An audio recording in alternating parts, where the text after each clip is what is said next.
Welcome to the Wrestling Analyst Podcast, Beyond the Bell, your ultimate deep dive into the stories, strategies, and surprises that are shaping the world of WWE. This isn't just a recap, it's analysis, insight, and the kind of breakdown you won't find anywhere else. Here's what I've got lined up for you today. The week in review. So we'll review look back at Raw, NXT, and New Year's Evil and SmackDown. The biggest matches, shocking twists, and what they mean for the road to the Royal Rumble. In my detailed storyline breakdown, I will look at the now vacant NXT Championship and the 8-man tournament that could redefine the brand if WWE NXT goes that route. Who are the contenders? What's the strategy and who should walk out as champion? In my opinion segment, pro wrestling's backstage politics and power plays. The game behind the curtain. How influence and ego have shaped wrestling history, plus a personal story from the indie scene. The Lachine Screwjob. In my analyst's booking room, Julia's U.S. title reign, from short-term challenges to WrestleMania drama, and how Chelsea Green, Kiana James, and a slow burn betrayal could flip the division upside down. Then I'm going to have a preview and interactions segment. I'm going to talk about today in WWE history, iconic moments that changed the game, and a sneak peek at next week's action and your chance to join the conversation. So here we go. Welcome to the Wrestling Analyst Podcast, Beyond the Bell, where the real story begins after the final bell. I'm your host, Night Stalker Luc Baudier, and together we'll break down the week's biggest moments, analyze storylines, and bring you opinions that hit harder than the steel chair. We will also explore how I would be booking a storyline if I were head of creative. Because here, every match tells a story, and we're here to break it down. So hit subscribe, leave a like, and click that notification bell, and let's go beyond the bell.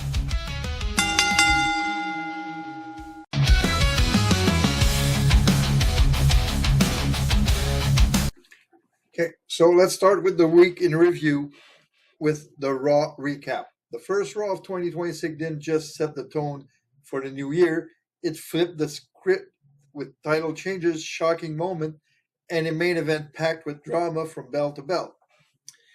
We opened with a bang. The women's tag team titles on the line, the Kabuki Warriors came in strong, isolating Rhea Ripley and punishing her early. But once Ripley fought back and tagged in Io Sky, the pace went into overdrive. Chaos reigned, and in the end, Ripley hit Riptide on Asuka while Sky soared with over the moonsault. Result, Ripley and Io Sky are your new women's tag team champions. Now, I hate the fact that Asuka took the pin. It should have been Kairi.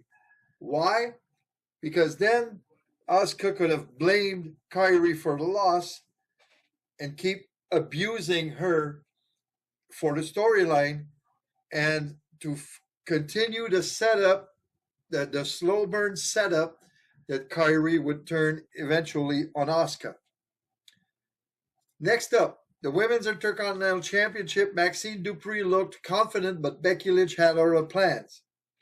Their trilogy match was full of counters and drama, with Dupree nearly stealing it after an ankle lock. In the end, Becky bent the rules, using the ropes for leverage to score the pin. So Becky Lynch is your new Women's Intercontinental Champion. Then came chaos backstage, and of course in the ring.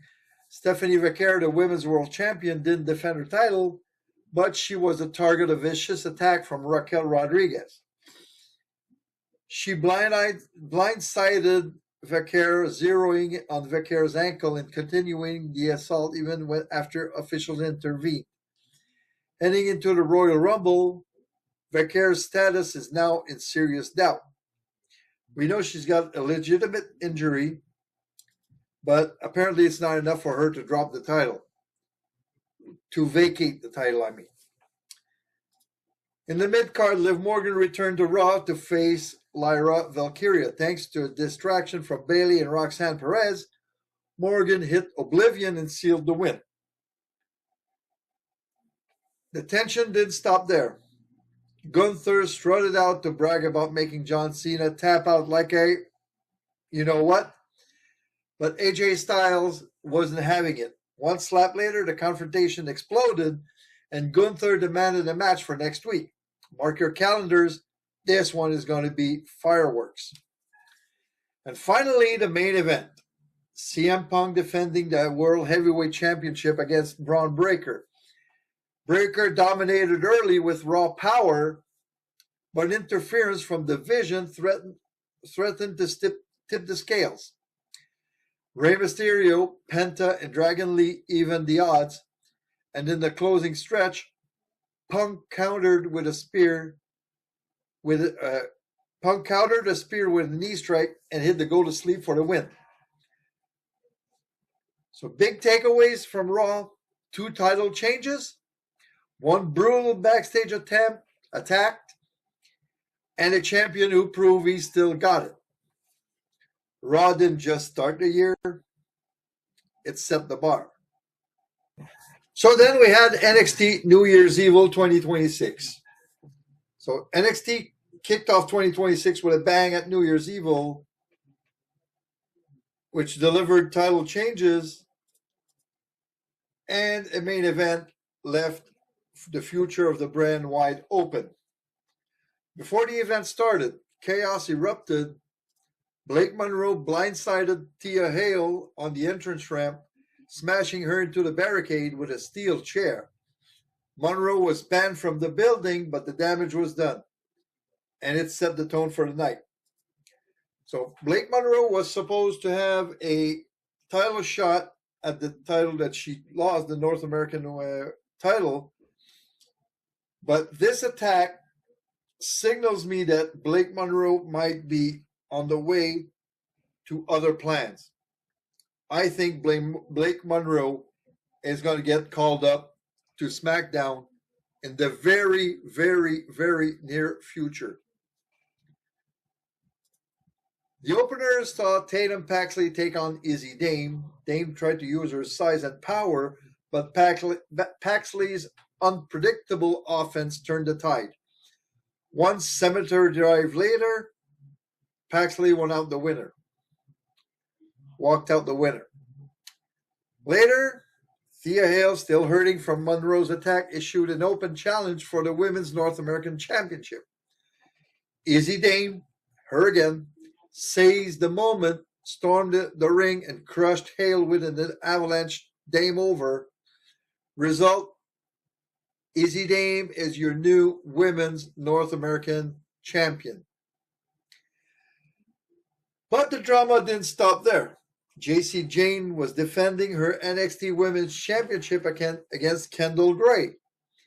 In a match that was pure chaos, Gray came close to the upset, but interference from Fatal Influence tipped the scale.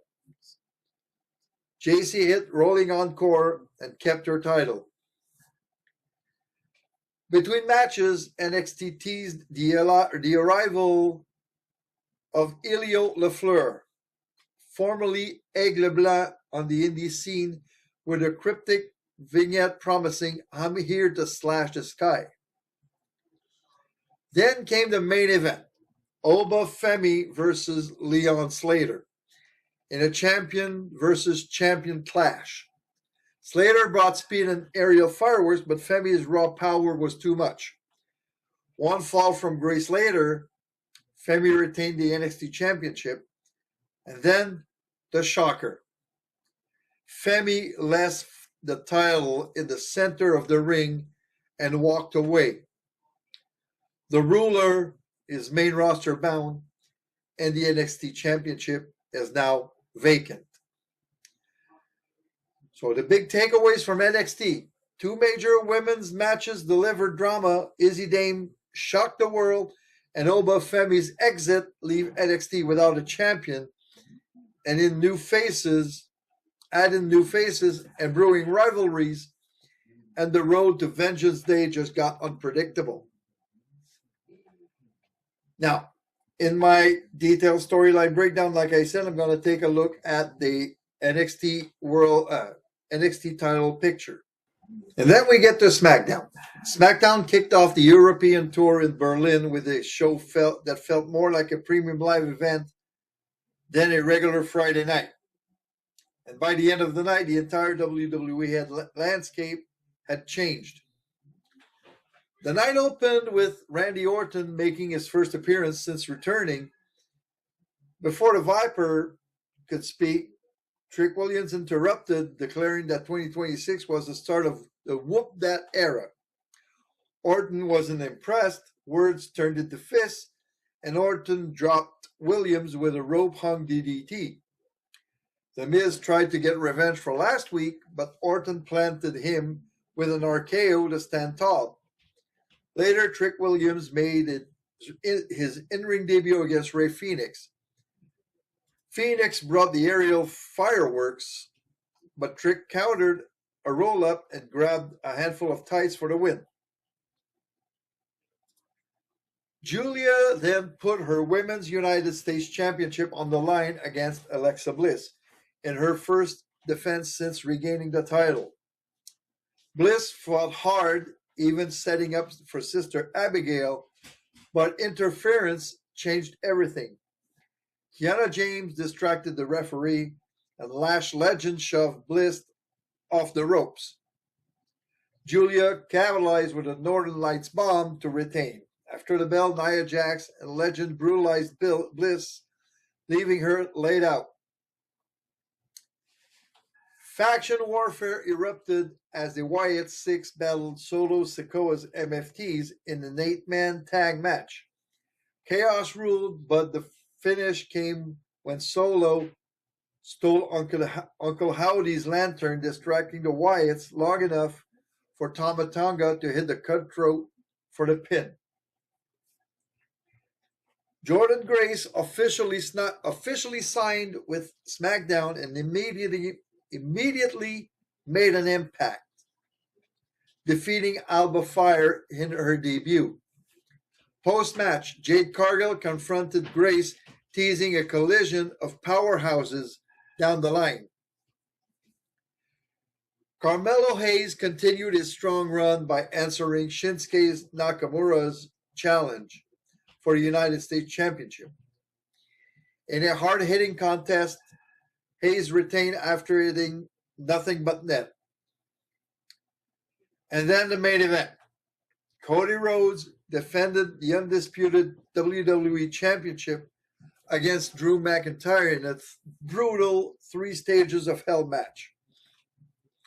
Stage 1 ended rather quickly after a low blow and a claymore gave McIntyre the first fall.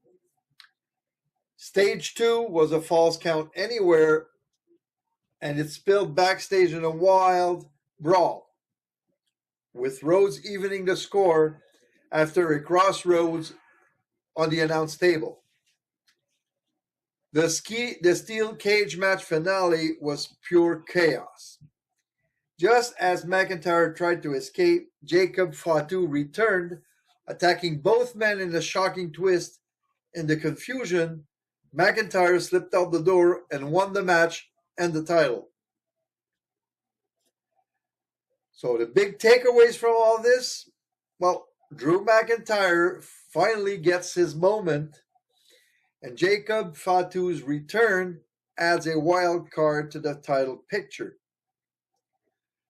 Julia retains, but the women's division is heating up with Jordan Grace and Jade Cargill looming. Trick Williams makes a statement on his first night, and Carmelo Hayes keeps his grip on the U.S. title.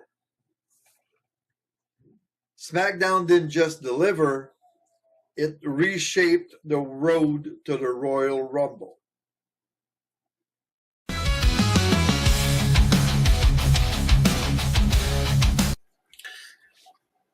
Okay. The Analyst Storyline Breakdown, the segment where we don't just talk about wrestling, we dissect it. This is where the big picture meets the fine print, where every twist, every turn, and every booking decision gets put under the microscope. If you've ever wondered how the vacant championship becomes the centerpiece of a brand, or how 8 competitors can shape the future of NXT, you're in the right place. Grab your notebooks because we're about to break down the strategy, the psychology, and the drama behind the stories you love. Let's get into the nitty-gritty. The NXT Championship is vacant, and that means opportunity and chaos. With Oba Femi moving up to the main roster, the top spot on the brand is wide open, and 8 names are about to fight for it. This isn't just a tournament, it's a statement about who defines NXT in 2026. That is, if they're going the tournament route. Let's talk about the field. First up, Ricky Saints. Ricky Saints isn't just another name in the tournament. He's a former NXT champion. That matters. He's already proven he can carry the brand, even if his reign ended with Oba Femi took the title back. Saints knows what it feels like to be at the top, and more importantly, he knows how it feels to lose it.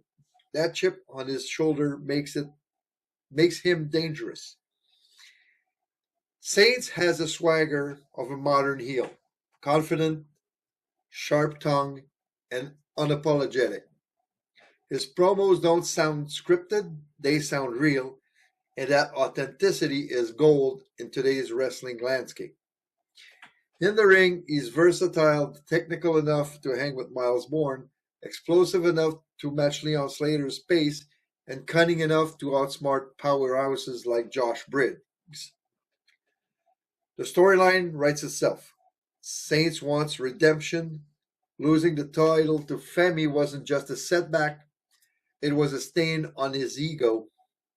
Winning this tournament isn't about opportunity for him, it's about restoring his status as the face of NXT. And if he does, he becomes the top heel in the brand, setting up dream feuds with Tony D'Angelo, especially if Tony leans babyface, or even Ethan Page in the battle of egos. But here's the risk. Saints is relatively new to the wider audience. Push him too fast without the right storytelling, and fans might reject him. That's why this tournament is perfect. It gives him the stage to remind everyone why he was champion and why he should be again. Bottom line, Ricky Saints isn't chasing the title. He's chasing validation.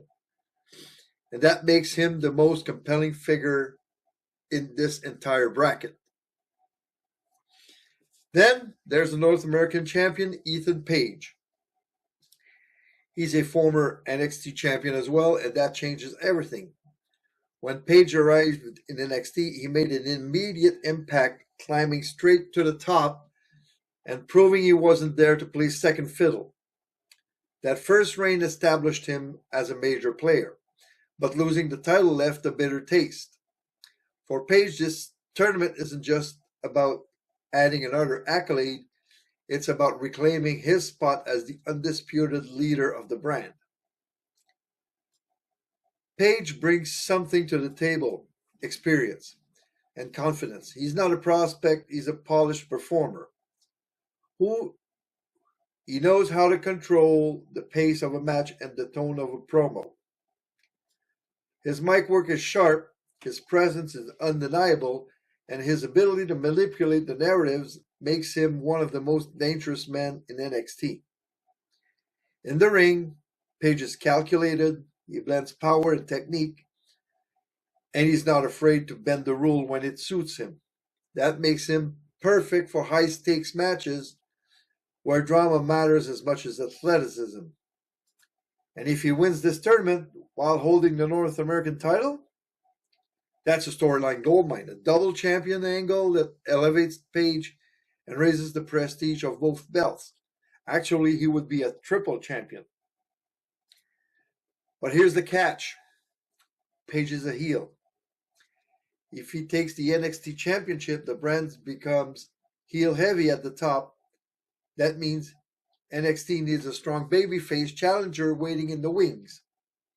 Maybe Tony D'Angelo, maybe someone unexpected. Otherwise, Page risks turning dominance into monotony.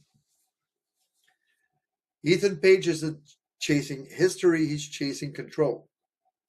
He wants to remind everyone that his first reign wasn't luck, and that when he says he's a top guy, he means it.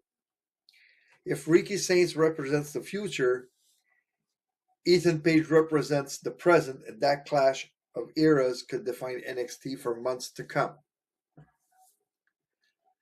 Josh Briggs is the dark horse. Briggs might not be the flashiest name in the tournament, but don't underestimate him. Briggs brings something that never goes out of size of wrestling: size, toughness, and grit. He's the kind of competitor who doesn't need fancy catchphrases or elaborate gimmicks. His presence says it all. When Briggs steps into the ring, you know it's going to be a fight. Briggs has carved out a reputation of a powerhouse who thrives in physical, hard-hitting matches. He's not here to impress with aerial moves. He's here to break you down piece by piece. That makes him the perfect dark horse in this tournament. While Ricky Saints and Ethan Page will dominate the headlines, Briggs could quietly bulldoze his way through the bracket and shock everyone. His strength is obvious: raw power and durability. He can absorb punishment and keep coming, with a huge advantage in a grueling tournament format. And stylistically, he's a great contrast to the more technical or high-flying competitors like Miles Bourne or Leon Slater. Those matches would feel fresh and unpredictable. But here's the reality. Briggs needs more than just wins. He needs a story. Right now, he's respected, but he's not seen as a main event guy. This tournament can change that. A big upset over someone like Ethan Page or Ricky Saints would instantly elevate him. Even if he doesn't win the whole thing, a strong showing could position him as a future challenger for whoever takes the title. Josh Briggs isn't the favorite by a long shot, but he's a threat nobody's talking about, and sometimes that's the most dangerous kind of competitor. Lexis King brings unpredictability. He is the wild card in this tournament, the guy who thrives on unpredictability and drama. He's not just a competitor, he's a disruptor. Every time Lexis steps into the spotlight, you know something's going to happen, and it's rarely what anyone expects. King's biggest strength isn't just his athleticism, it's his personality. He knows how to get under people's skin, whether it's through mind games, promos, or opportunistic tactics in the ring.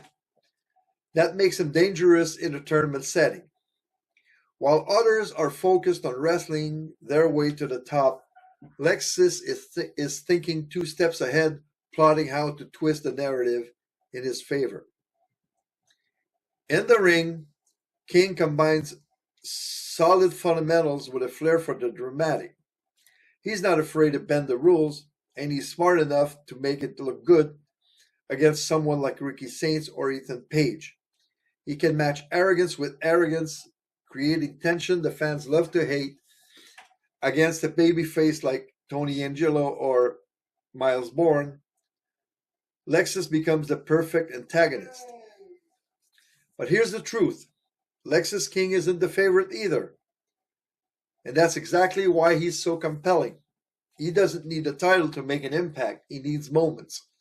A shocking upset, A controversial finish, or even costing someone else their shot, could be enough to keep Lexus in the conversation long after the tournament ends. Lexus King is chaos personified. He might not leave with the championship, but he'll make sure everyone remembers his name. And that's a different kind of victory. Miles Bourne is the technical standout in this tournament. The guy who brings pure wrestling to a field dominated by big personalities and heavy hitters. He's not flashy, he's not loud, but bell to bell, Miles can hang with anyone. And that makes him dangerous in a way most people overlook. Bourne's strength lies in his fundamentals. He's smooth, precise, and methodical.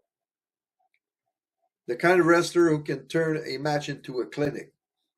Against someone like Ricky Saints or Ethan Page, Miles becomes the perfect foil. The quiet workhorse against the arrogant headline grabber.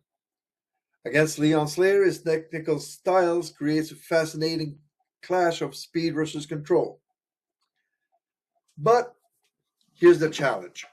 Miles doesn't have the same character depth as some of the others in the bracket. He's respected for his ability, but he hasn't had that breakout moment yet. The one that makes fans emotionally invest. This tournament could be that moment. Even if he doesn't win, a strong showing against a top name could elevate him from solid hand to future contender. So Miles Bourne might not be the favorite, but he's the guy who can steal the show. If NXT wants to remind fans that wrestling still matters in the middle of all the drama, Miles is the one to deliver that message. Next, we have Leon Slater. He is the spark plug of this tournament, the guy who brings speed, energy, and unpredictability every time he steps into the ring. If Ricky Saints is the swagger and Ethan Page is the power play, Leon is the adrenaline shot that makes every match feel electric. Slater's strength is obvious. His aerial arsenal is a high flyer who can turn any bout into a highlight reel. Against a powerhouse like Josh Briggs, his agility creates a classic David versus Goliath dynamic. Against a technician like Miles Bourne, it becomes a chess match of speed versus control.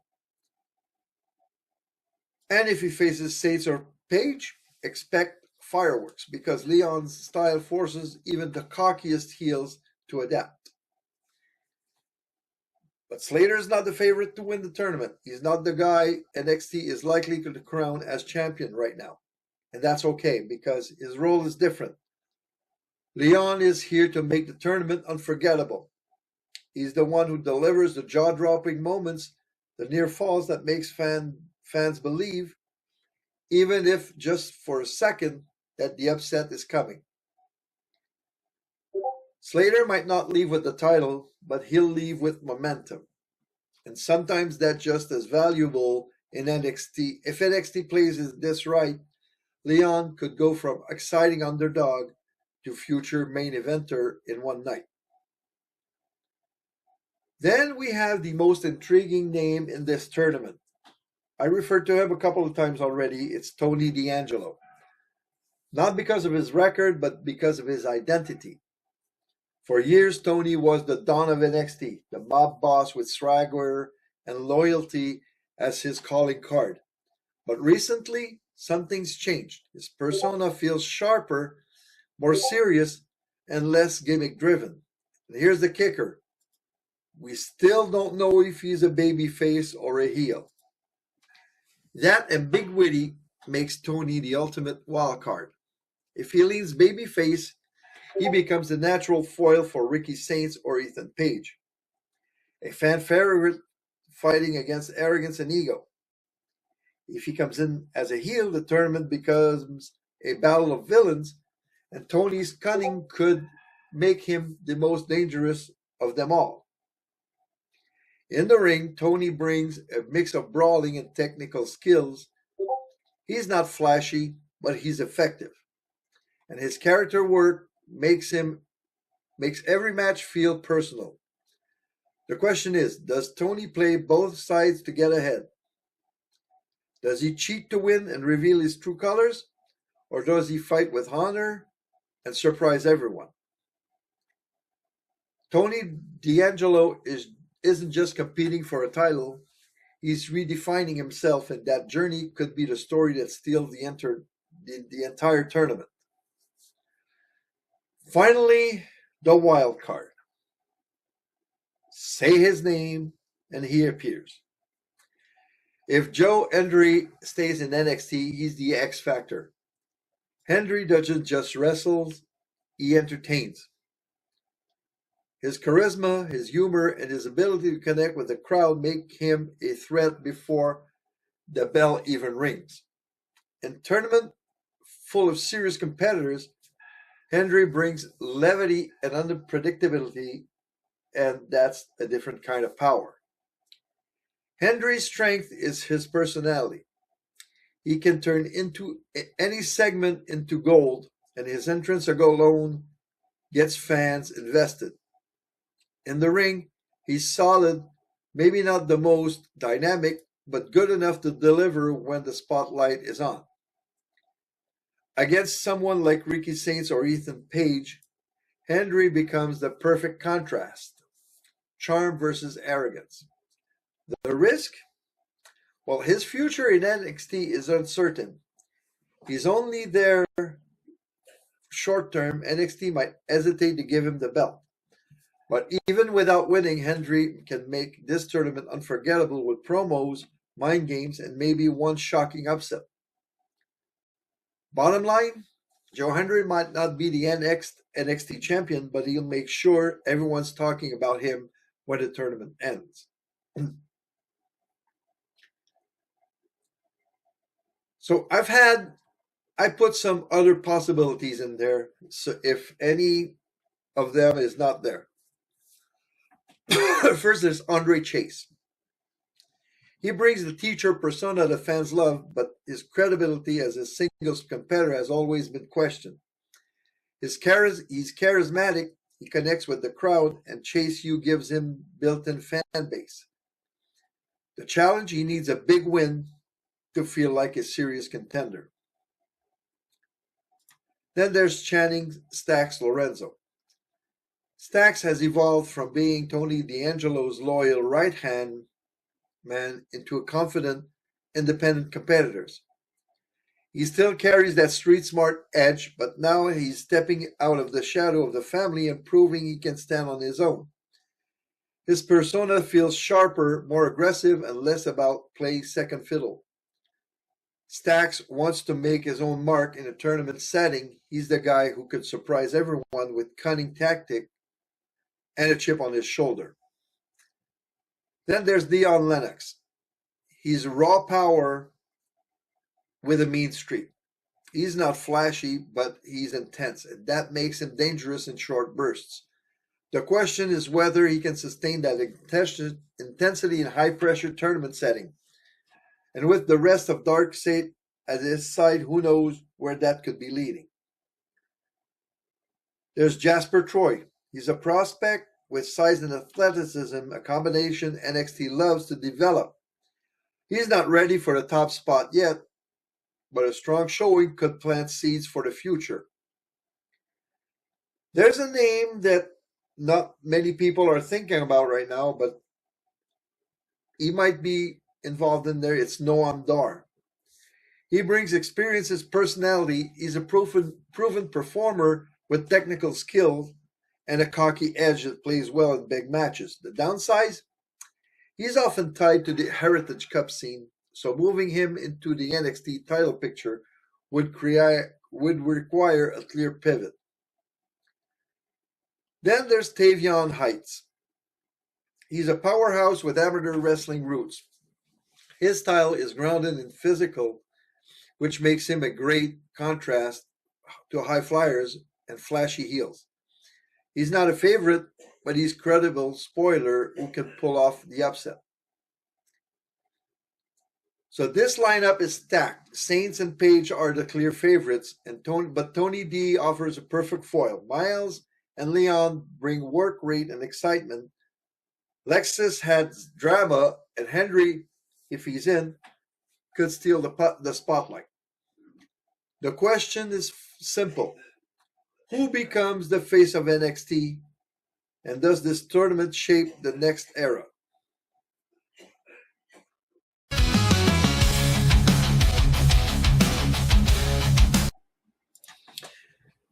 So, in my opinion segment today, pro wrestling, backstage, politics, and power play.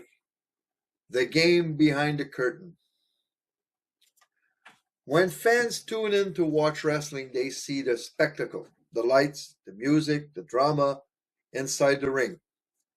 But behind that curtain lies a world just as dramatic. It's if not more, a world of influence, ego, and power plays that have shaped careers and rewritten history. The roots of backstage politics. Backstage politics in wrestling isn't new. It dates back to the territorial days when promoters and top stars controlled who got pushed and who stayed in the shadows. Hulk Hogan is often cited as the ultimate example. His creative control clause in WCW allowed him to veto storylines he didn't like, keeping himself strong at the expense of others. Hogan refused to lose to legends like Bret Hart and Shawn Michaels, and WCW's willingness to bend to his demand became a cautionary tale of unchecked power. Another example, Triple H's rise during WWE's Reign of Terror era is another textbook case. His ties with the Clique and later his marriage to Stephanie McMahon gave him influence that few could match. Decisions weren't just about what happened in the ring, they were about who had the pencil, who had Vince's ear, and who could play the long game. Modern examples, politics in the spotlight. Even in recent years, stories of political maneuvering have surfaced. Former WWE star Jake Hager revealed that John Cena allegedly refused to lose the WWE Championship to him after Hager's Money in the Bank win. Derailing what could have been a career-defining moment, Hager earned his shot, but influence trumped meritocracy. Cena himself addressed the topic, claiming that while politics existed in the past, today's WWE is more merit-based, driven by crowd reactions rather than personal agendas. Promoters hear the noise. If the fans demand it, you get another chance. Cena said, arguing that the industry has evolved since the cutthroat days of the 80s and 90s. Still, politics hasn't vanished. It's just subtler. Charlotte Flair being added to the WrestleMania 35 main event, despite Becky Lynch's meteoric rise, sparked speculation about promises and influence behind the scenes. The impact on storylines. Backstage power struggles have altered some of wrestling's most iconic storylines. The Montreal Screwjob remains the ultimate example of real-life tensions bleeding into the product. In WCW, Hulk Hogan's clash with Vince Russo at Bash at the Beach 2000 turned a planned feud into chaos, forcing Booker T into an impromptu win. For the title, I might add. Even smaller disputes have rippled effect. The Ultimate Warriors walkout in the 90s canceled major programs and creative control clauses have rewritten pay-per-view main event overnight. So why does politics thrive in wrestling? Unlike traditional sports, wrestling is scripted entertainment. You already knew that. That means outcomes aren't earned in competition, they're decided in boardrooms and booking meetings. When your paycheck and legacy depends on how you're portrayed, influence becomes currency. Top stars often leverage their drawing power to protect their spot, and younger talent can find themselves sidelined despite fan support. But today, WWE and other promotions operate under tighter corporate structures, reducing the Wild West nature of old school politicking. Social media has also changed the game. Fans have a louder voice, and public backlash can force creative changes. But make no mistake, politics still exists. It's just quieter, more strategic, and often disguised as creative decisions. So, the big picture, backstage politics is the shadow storyline of pro wrestling. A game of athletic ability, it has created a game where alliance, egos, and influence decide careers as much as athletic ability. It has created legends, buried pushes, and sparked controversies that fans still debate decades later. And while the industry has evolved, the truth remains in wrestling. The fight for power never ends. It just moves behind the curtain. And here's a personal experience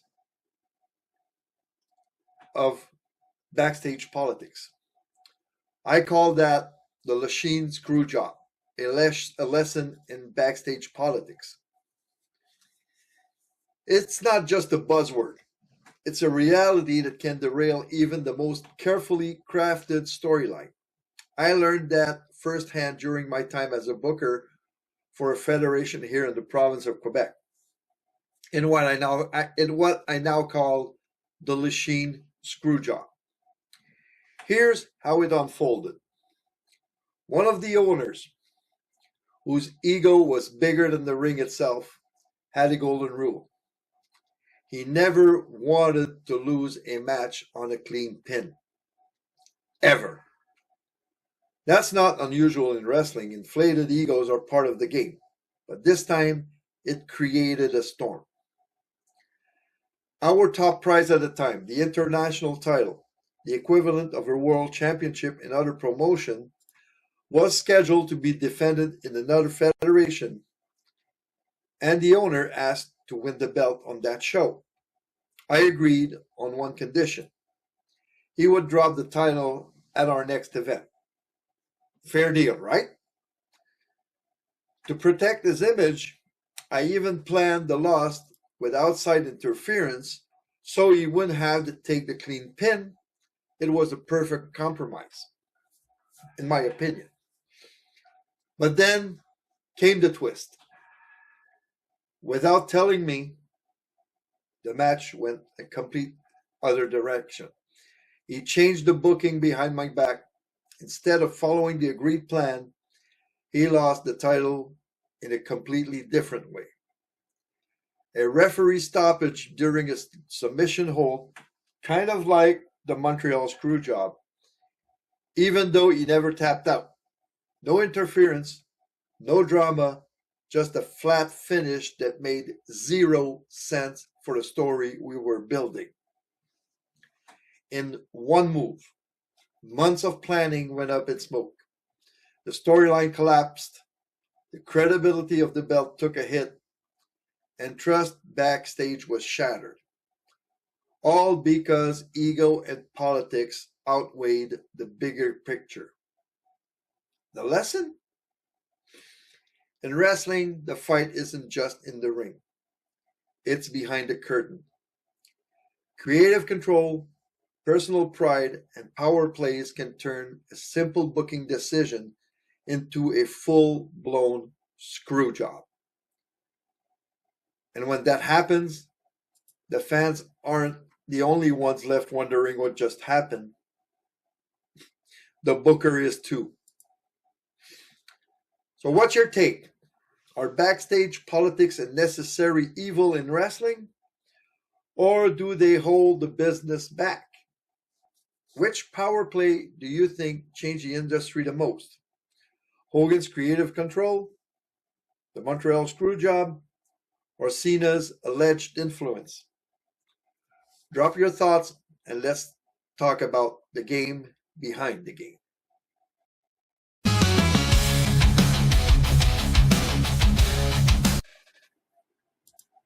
The Analyst Booking Room. Julia's U.S. title run. Her second run. When a championship reign becomes more than a statistic, it turns into a statement.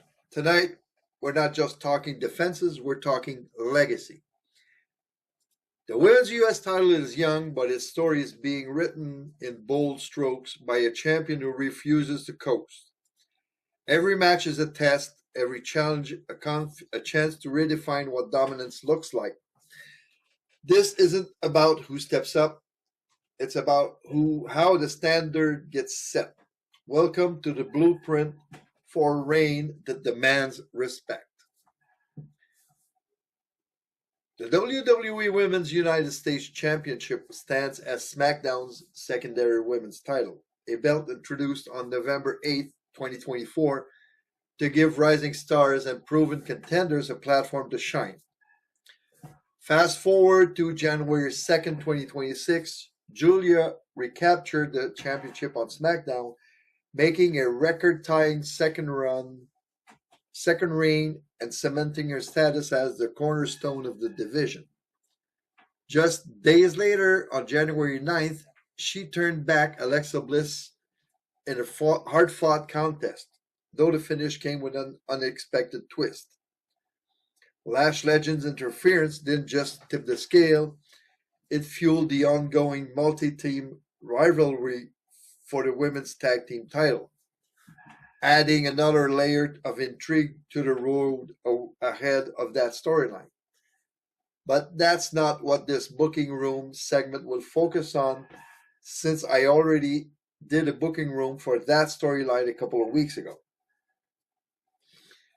With the championship picture set and Julia standing tall, the question becomes, what's next for the U.S. title? The answer isn't immediate chaos, it's calculated progression. Before the looming shadow of WrestleMania and Chelsea Green's ambition to take center stage, Julia faces a series of challengers designed to test her versatility and resilience. The first name on that list? A rising star with athleticism and heart to spare, Kalani Jordan. This short feud isn't about shock value. It's about proving that Julia's reign isn't a fluke and that every defense adds weight to her legacy. Let's break down how this opening chapter sets the tone of everything that follows. So let's step in my booking room and see how I would be booking Julia's second U.S. title reign from now until WrestleMania. So with Julia's second reign underway and Chelsea Green circling like a shark, the U.S. title picture takes an unexpected turn. Not because of politics, but because of circumstance. This wasn't a random opportunity. It was a calculated move. My original plan was B-Fab, but her injury forced a change of direction. Enter Kalani Jordan, a dynamic athlete from NXT whose call-up isn't just a promotion, it's a statement. And she's not waiting for permission. On her first night, Kalani walks straight to the champion's space, looks Julia in the eye, and says, I want that title. So week 1 on SmackDown. Julia and Kiana James are backstage talking about Julia's reign when Kalani interrupts. I didn't come here to sit in catering. I came here to make an impact. Julia, you got the belt I want. Let's make it official. Julia, calm as surgical, fires back. Impact is earned in the ring. You'll get your chance. Later at night, the match happens. Kalani goes for a split-legged moonsault, but Julia's rolls through and traps her in the octopus hold before flipping into a flash cradle for the pin. Julia retains, but the message is clear. Kalani is no pushover. Post-match, Chelsea Green appears on stage with Alba Fire smirking. The seeds are planted for what's coming. Nick Aldis makes a match for the following week. Julia and Kiana versus Chelsea and Alba. That match ends with Julia pinning Alba after a Northern Lights bomb, but there's a subtle moment. Kiana mistimes a rope assist. Julia notices but lets it slide. So we get to Saturday night's main event that brings a rematch. Kalani hits the moonsault this time for a dramatic near fall, but Julia absorbs the momentum and counters into a Northern Lights bomb for the definitive win. After the bell, Chelsea and Alba ambush Julia. Kiana makes the save, but hesitates a bit. Another seed planted. This chapter isn't a filler, it's foundation. Kalani Jordan's call-up fills the gap left by B-Fab's injury. But it also gives Julia a chance to showcase her ability and adaptability. 2 matches, 2 different finishes, and 1 clear message. The champion isn't just surviving, she is evolving. Phase 2 of the build-up. Lola Vice brings the fight. Julia isn't here to validate anyone. She's here to humiliate them. After dispatching Kalani Jordan, the champion doubles down on her message. This title isn't a stepping stone, it's a wall. When Lola Vice steps up, Julia doesn't see a worthy opponent. She sees another name to break and another body to leave behind. So Julia and Kiana are backstage bragging about ending Kalani's hype when Lola interrupts. You think you're untouchable? Let's see how tough you are when you're staring at me across the ring. Julia smirks. Cute. You want to fight? I'll give you a lesson instead. And the match is set for the following week. So you got Julia versus Lola Vice for the U.S. title.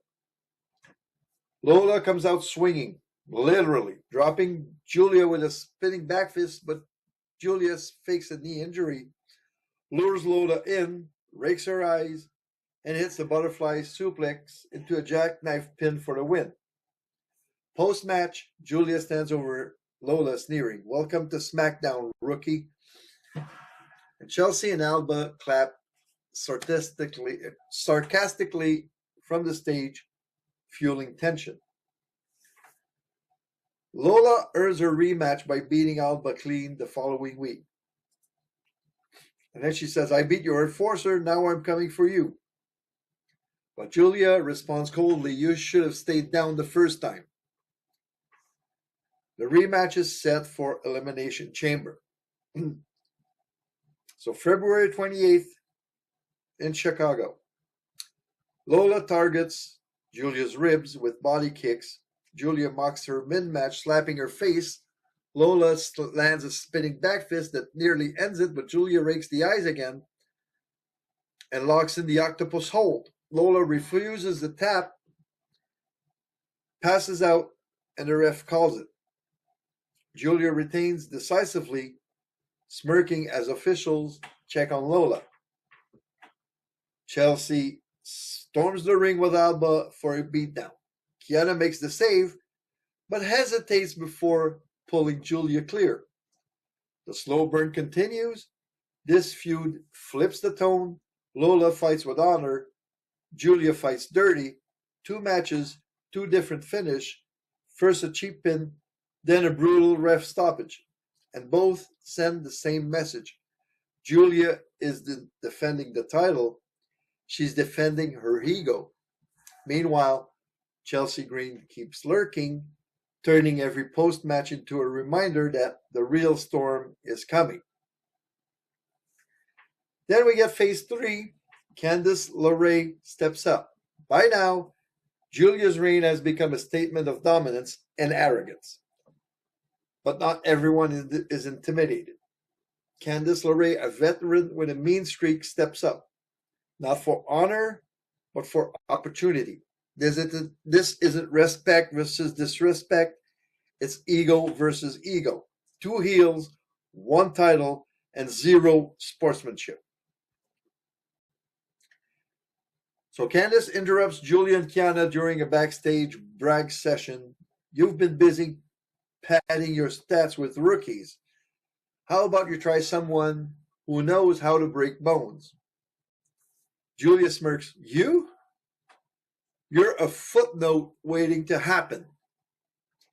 The match is set for the next week, and Chelsea cuts a promo. So the match is set for the next week, and Chelsea cuts a promo later mocking Candice as another distraction before the real challenge at Mania. So the following week, Julia versus Candice for the U.S. title. Candice fights hard, but Julia's ruthlessness wins out. Northern Light Bomb, 1, 2, 3. Julia stands over Candice, taunting, "Veteran? You just learned your last lesson." This wasn't about respect. It was about hierarchy. Candice tried to prove experience trumps arrogance, but Julia's heel tactics kept the champion's reign intact. And with Chelsea Green looming larger every time, this one feels less like a challenge and more like a countdown to WrestleMania.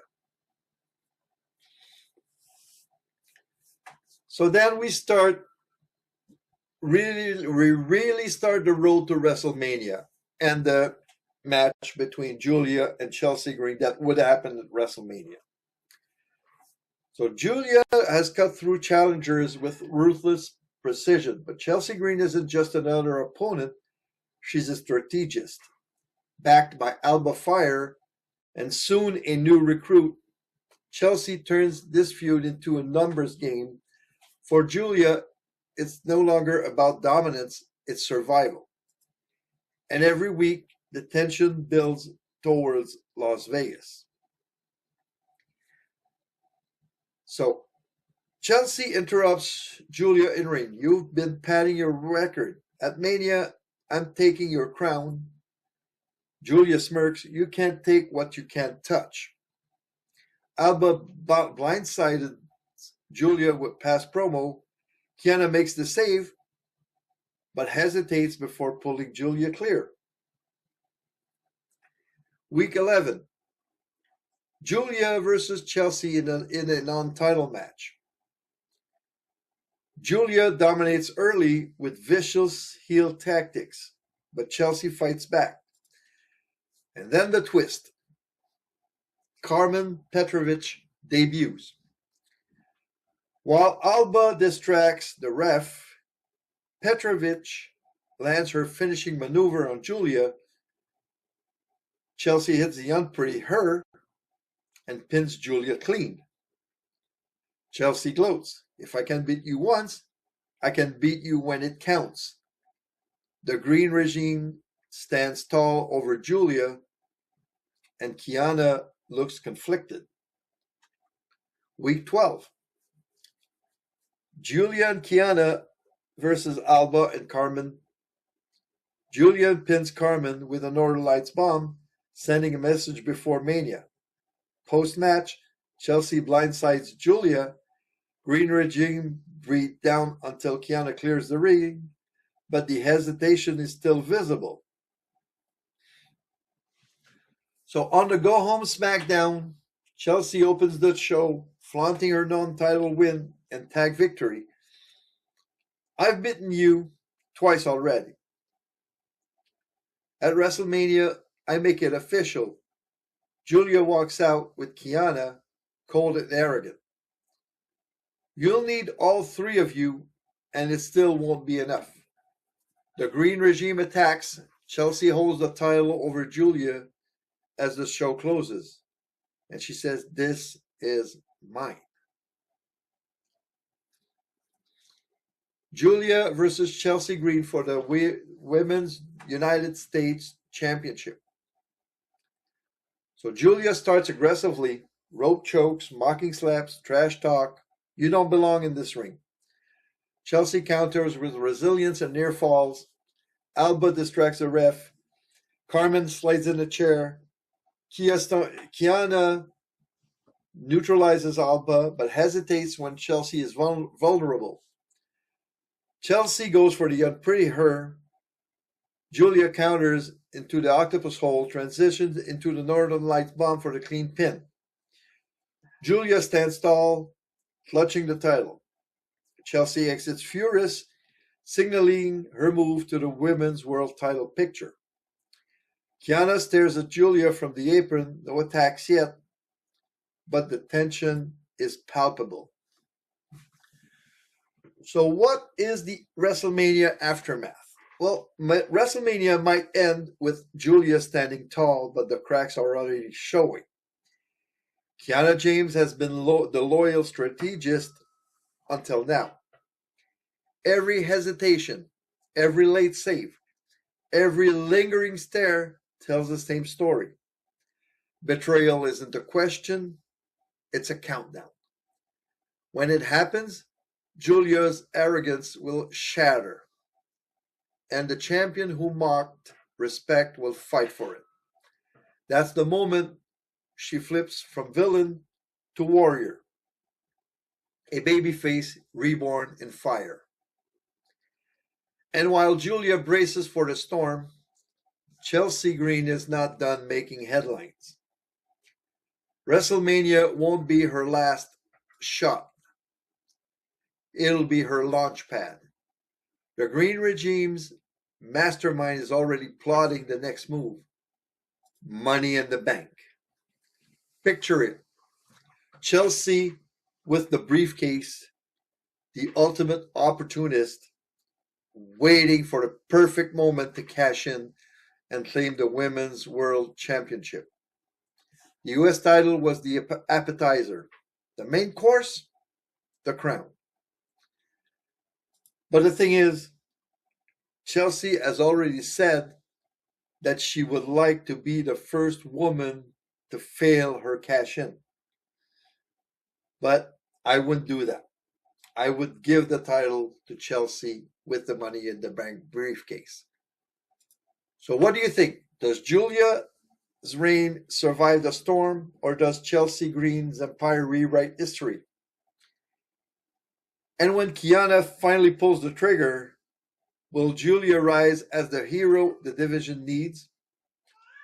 Plus, how dangerous does Chelsea become with that Money in the Bank briefcase in her hands? Hit me up with your fantasy booking, your predictions, and your dream scenarios. Drop your take in the comments and tag me on socials. And let's keep the conversation going. Because in the analyst's booking room, the story never stops. It just evolves.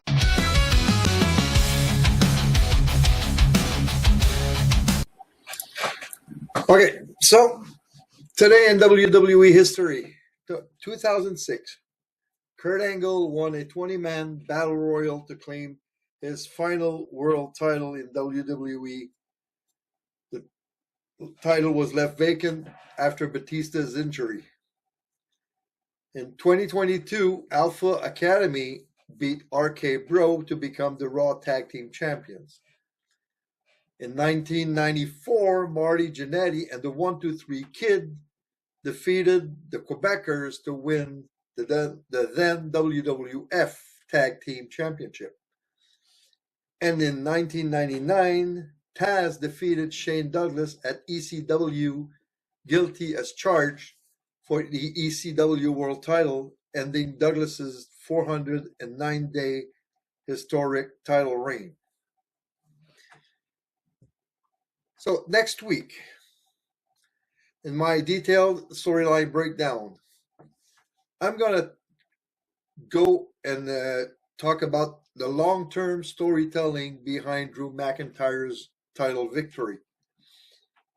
In my opinion, segment, should the Elimination Chamber be removed as a PLE? And in my booking room, I will complete this week's storyline breakdown with how I would book the tournament for the NXT title, if such a tournament is taking place. So that's a wrap for this week's episode. Thanks for joining me as we break down the stories, the drama, and the action that keep the wrestling world turning. If you enjoyed today's deep dive, make sure to subscribe, leave a review, and share the podcast with your fellow wrestling fans. Follow me on social media for updates, hot takes, and join my community on Twitter or X.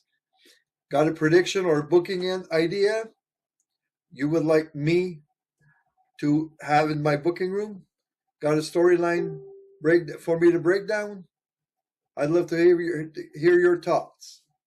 Until next time, keep your eyes on the ring, your ears on the stories, and remember, when the bell rings, the analysis begins. See you next week on Beyond the Bell. That's it for this week, and thank you for listening to the Wrestling Analyst Podcast, Beyond the Bell. If you loved what you heard, smash that subscribe button, drop a like, and hit that notification bell so you never miss the action. Got opinions? Share them in the comments. I want to hear your take. So until next time, stay loud, stay proud, and keep going beyond the bell.